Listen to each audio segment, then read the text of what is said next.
1er janvier.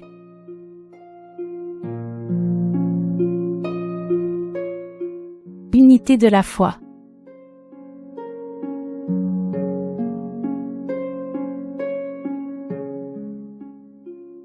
C'est ici la persévérance des saints, qui gardent les commandements de Dieu et la foi de Jésus. Apocalypse chapitre 14 verset 12.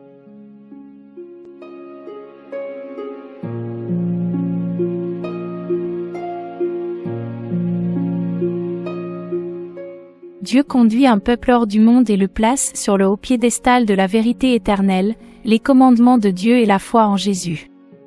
Il a l'intention de discipliner et de préparer ceux qui sont son peuple. Entre eux, il ne devrait y avoir aucune division, chacun croyant en quelque chose, un autre ayant une foi totalement opposée, chacun agissant indépendamment du corps. À travers la diversité des dons et des leaders qu'il a placés dans l'Église, les membres parviendront à l'unité de la foi.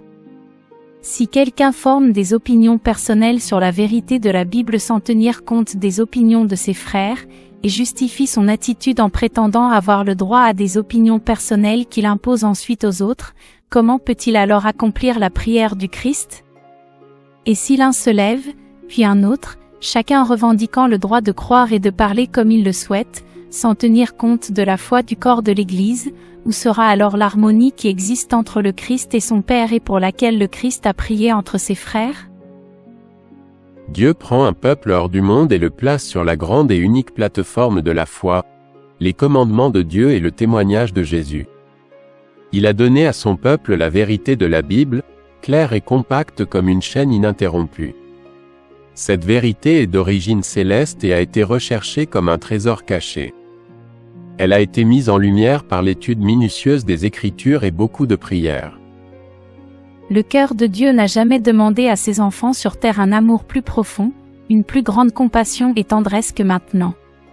Il n'y a jamais eu de moment où Dieu était plus prêt et impatient de faire quelque chose pour son peuple que maintenant.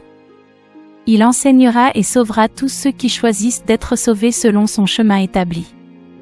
Ceux qui sont spirituels peuvent discerner des choses spirituelles et voir partout les signes de la présence et de l'action de Dieu. Par sa stratégie habile et maléfique, Satan a conduit nos premiers parents hors du jardin d'Éden, de leur innocence et pureté, vers le péché et un malheur indescriptible. Depuis lors, il n'a pas cessé son œuvre de destruction. En ces derniers jours, il s'efforce de toutes ses forces, qui lui sont disponibles, de ruiner les âmes. Mais pour être sauvé, tu dois prendre le joug de Christ et abandonner le joug auquel tu t'es habitué. La victoire que Jésus a remportée dans le désert est une garantie de la victoire que tu peux remporter en son nom. Ton seul espoir de salut réside dans la victoire, tout comme Christ a vaincu. Ellen White, témoignage pour l'Église Vol. 3.